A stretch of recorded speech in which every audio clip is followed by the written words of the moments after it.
Hi, I'm Paul Germain, and welcome to another session of Smart Boating. As you know, if you watched the show before, we cover a wide variety of topics from insurance to docking. And the general idea is to give you some information that will help you make smarter decisions and have more fun in the water. But every now and then we take a little side trip, and that's the case today. We're visiting with Bjorn Bakken, and he's a master woodworker, and he happens to have a particular interest in Riva, Italian speedboats. And we're going to show you some of the techniques he used to restore those. But before we do that, why don't we introduce ourselves? Bjorn? Paul? How are you? Very well, thank you. Good, good. Hey, we got a cool show here today. We're going to show people some really neat stuff you do with these classic wood speedboats. But before you get into that, can you share a little bit about your background in boats and woodworking? Yes, well, thank you. Welcome back. We were here earlier for the first part of this show.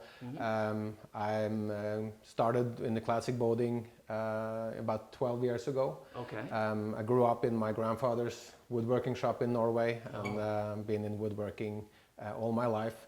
About 12 years ago, I wanted to get going with my childhood dream and build and restore classic wooden boats. Wow. And it started as a hobby and still is a hobby, but spending quite a bit of time on this.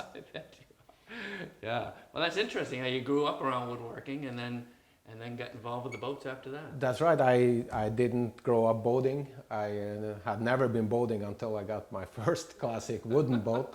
So it was a learning curve in docking as well, I can tell you that. I bet it was. Well, you've got just the right experience for this show. Thank you. So why don't we get into it? We will. Bjorn, these Rivas, the Italian speedboats, are really an interesting mark, if you will. And there's a lot to learn about them, but we only get a half hour to kind of cover it today. Yep. So I thought we hit some highlights. Can you give us a little background on Riva?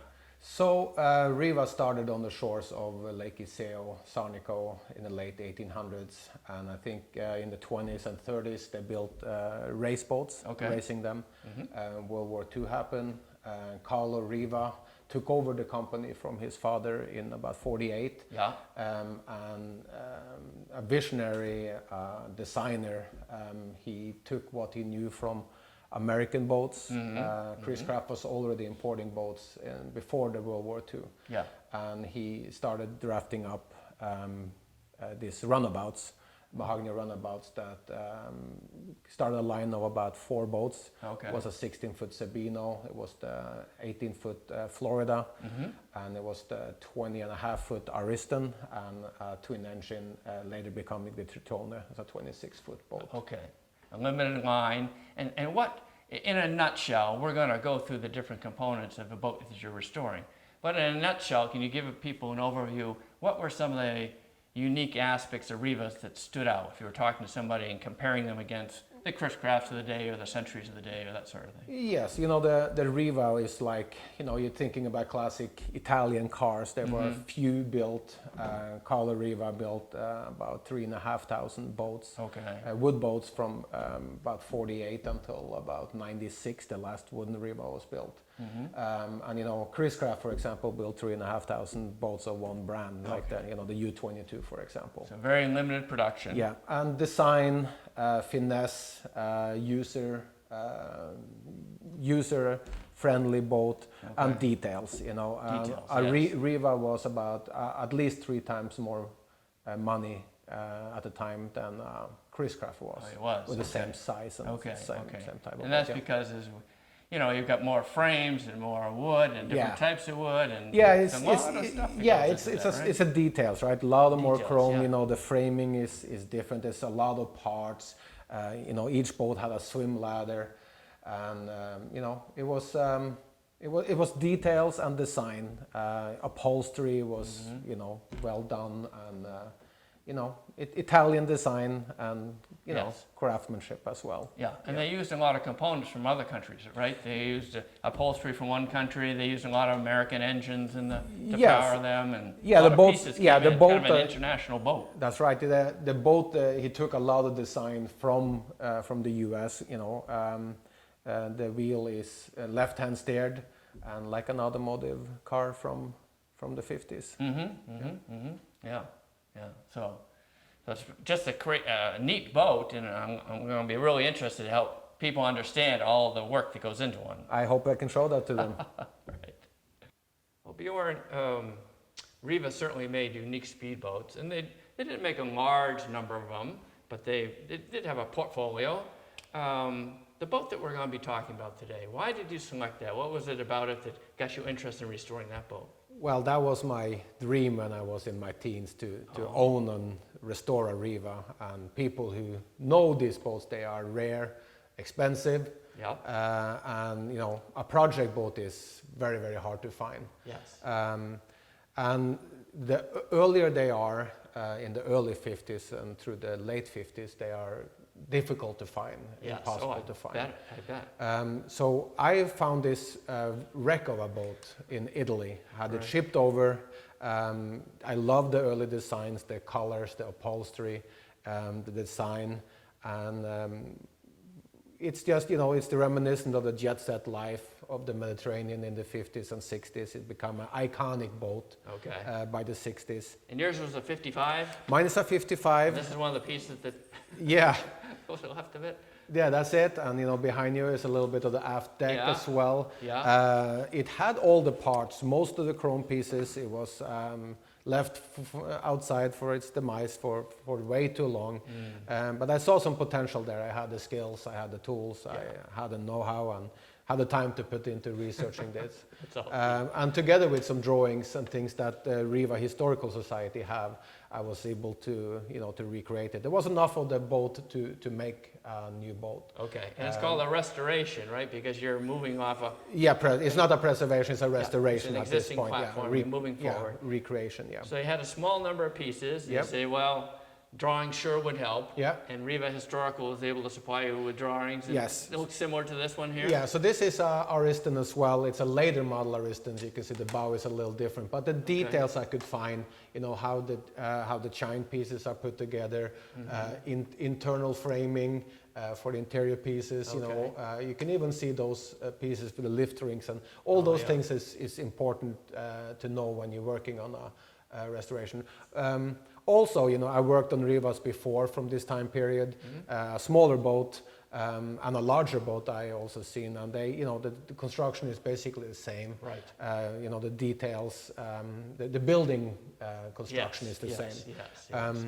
And with some friends in Italy, this Ariston we're working on is Series 1, 136 built boats in 19, up from 48 till about 57, 58.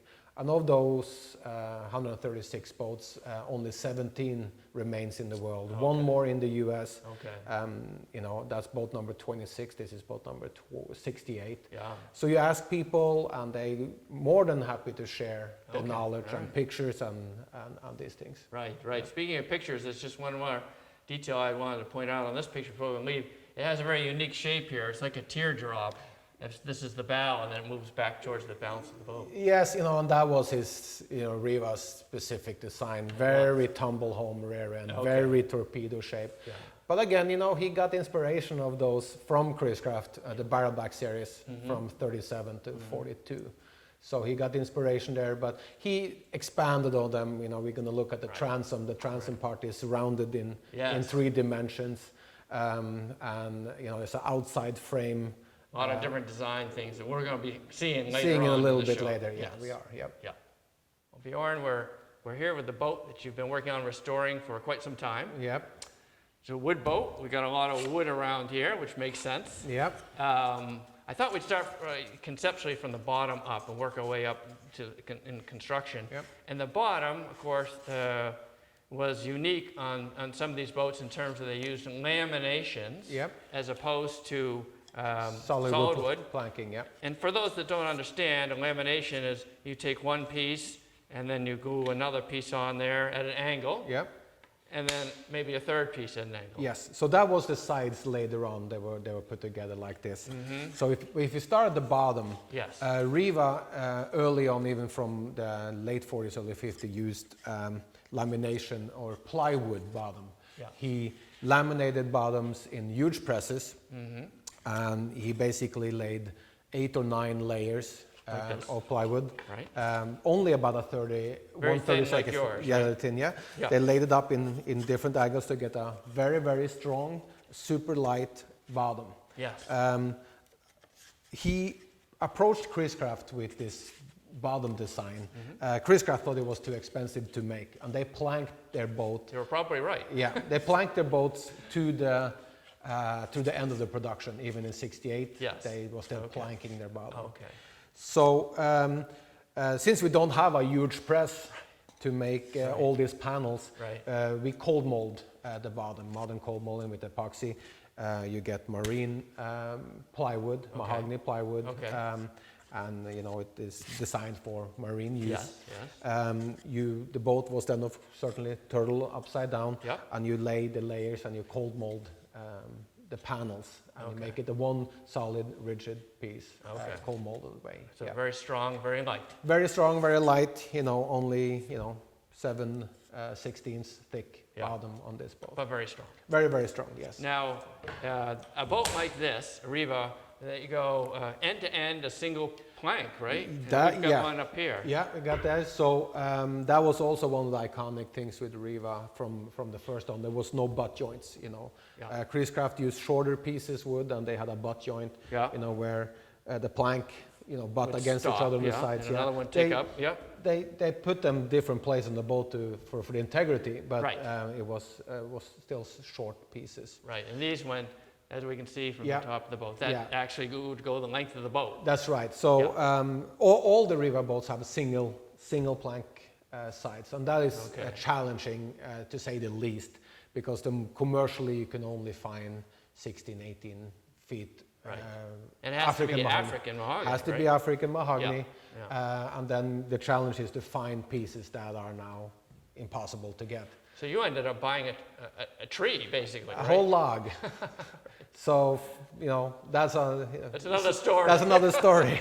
But that was also a 2-year ordeal just to Yes. find the wood. And Get the wood. I bought a whole 35-foot length, 3.5-foot diameter mahogany log to do this project with. Beautiful. But that's more than one boat in that. It's Yeah, right. about If you're 2,700. going to buy it, might as well buy it in bulk. You're That's right, ready to do this 2,700 job. board feet in All that. right. Yep. So that's important because Yep. we've got to have that board extend from stem to stern. Yep. So we get the planks, we got from Africa, Yep. and you cut them to the right length, and then you've Yep. got to attach them to the hull, right? Yep. And this So, is a batten. It helps- In the last episode, we saw the boat upside down. We could see the frames, 11 like, inches. They're like ribs. They look like ribs. Yeah, ribs, yeah. Yeah. And they're about 11 inches on center, very tightly spaced frames. On those frames, we put what we call battens. The batten sits, notched out into the frames, Okay. and then the planks go on top of the battens. They meet, the plank joint meets in the bottom. Yeah. We attach this to the frames with silicone brown screws. We have them here. They will, pricey screws, but they will last forever. Good in salt water, right? That's you can the use big in deal. salt water. Yes. Yeah. So you put this in first, and then the second, sides, and you screw it in. Yeah, screw it in, and between each plank you have to kind of use a router. I build my own jig for these things. Okay. So I'm using a top edge of the plank I just installed Yes. as a guide, Yes. and then with a router and a jig, we could route and we can get a complete match and get a nice seam between each plank. And that's why, the sides become almost seamless. Right. You have to get a very, very nice fit. And the planks is about 3 inch in one end, and they're 7.5 in the front end. So they're very, Going into trumpet shaped, if you will. Right, Yeah, right, to right. Try to, So you've got some different complexities here. One is you've got that kind of a flare end to it. Yep. And then you've got some angle in here too, right? So this isn't straight up and down like a wall in a house. No, that's it. And it's, of course, in the Riva, it changes from very tumble home in the back and, to a bow in the front. Yeah. So to get a plank that is, 3 inches, wide in the back, yeah. so you have to have a 12-inch plank because it's so serpentine shaped. Oh, So okay. you need to fit that in there. So Wow. you need a 10 to 12-inch plank to make one of these planks. Right. So this Yep. is kind of a tricky operation right here. It's Planking this boat is a big job, and it's a big job, yeah. And early on, this was a plank boat. Later, in '57 for this model, Riva expanded lamination to the sides as well. Okay. So he used solid wood this time, not the thin layers plywood. Okay. He used several layers, and he laminated also in a big press, and he could screw the sides right onto the frame. Wow. It became stronger, lighter, and less frames because it's the sides hold Integrity of the sides. Yeah. And but this is a planked example, and you can see the battens on the inside, and all the screws. Right.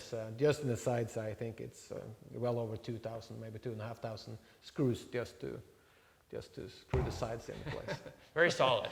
Yeah, and 20 cents a piece for the screws. It adds up.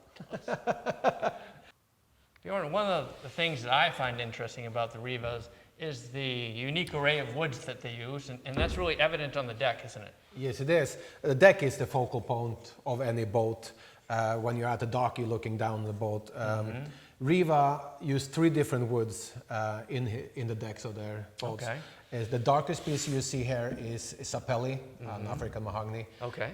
The lighter is the kaya mahogany, which is the same as the decks.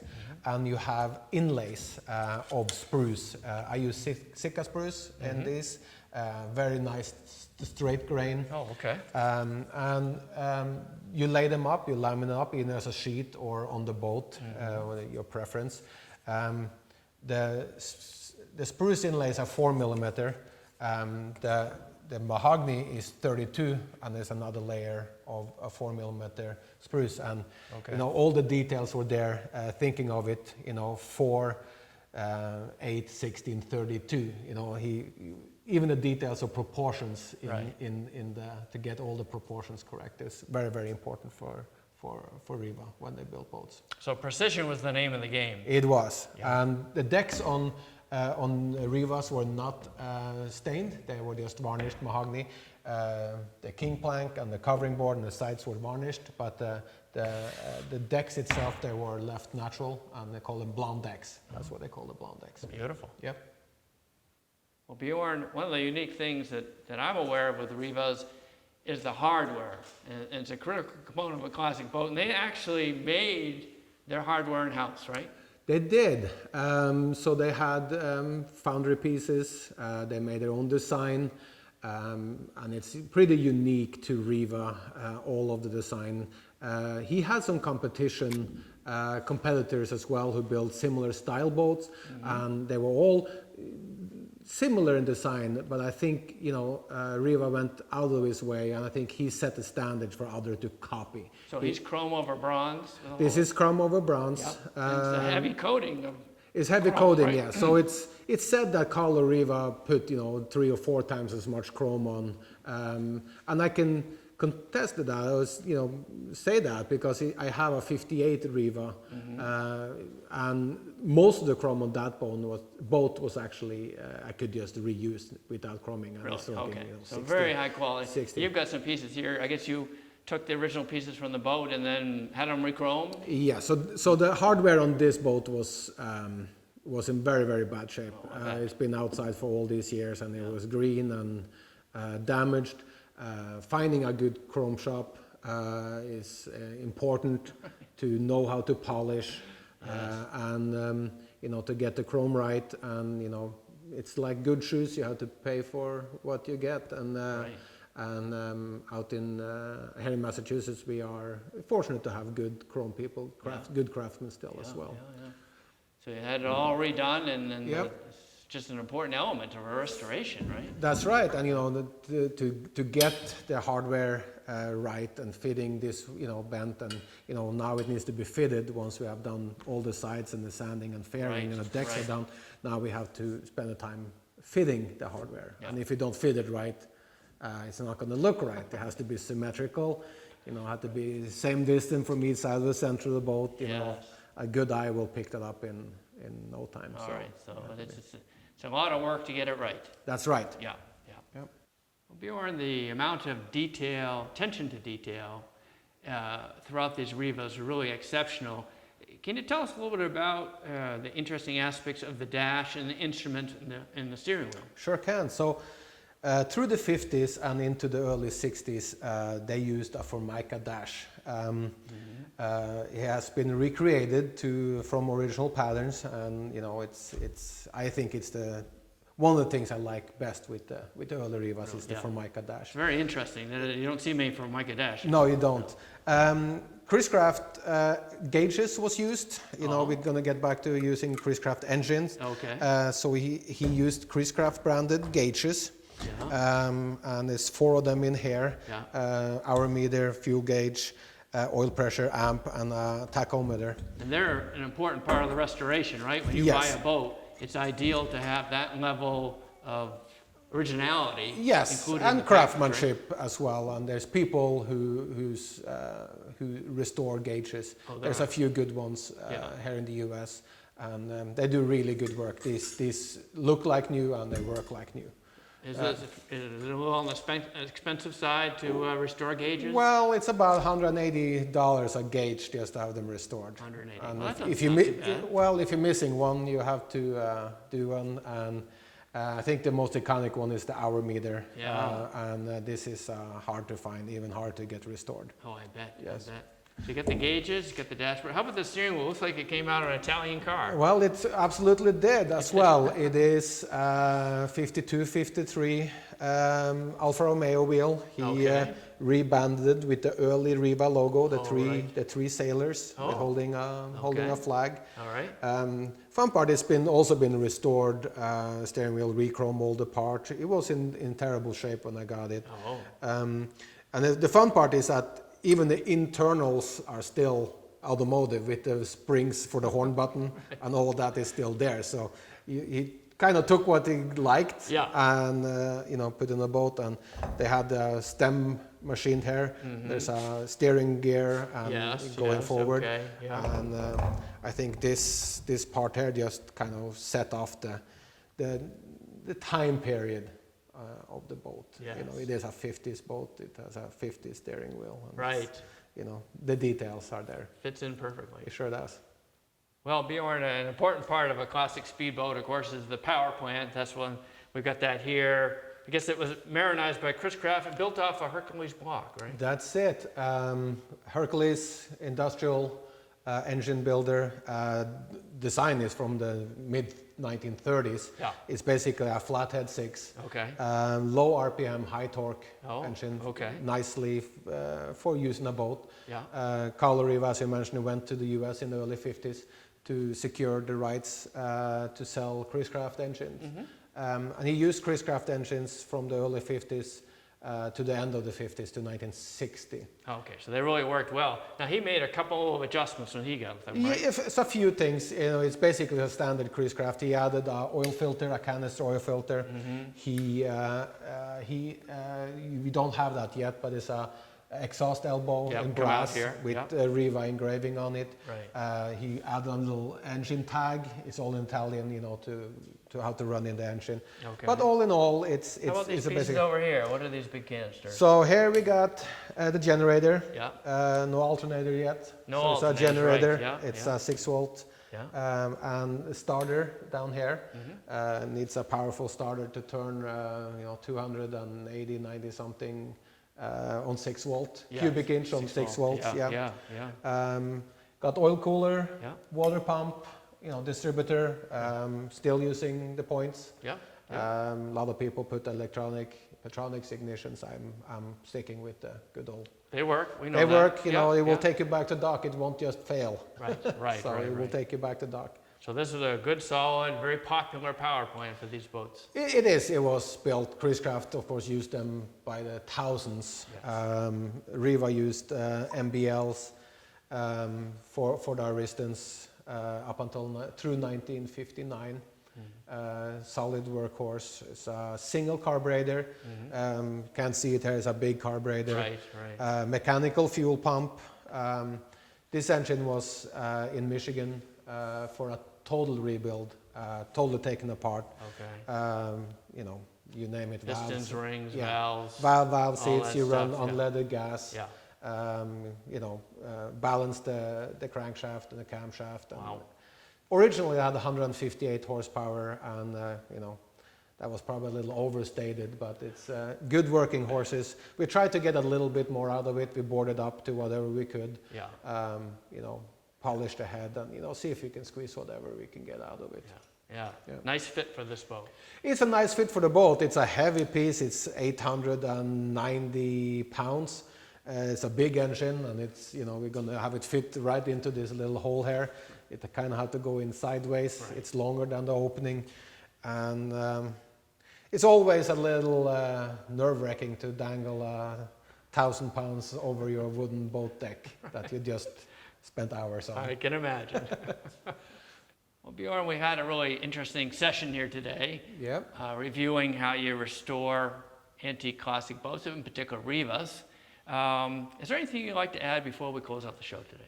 Yeah, when you're restoring boats, it seems an overwhelming task. Mm-hmm. There's a lot of resources out there.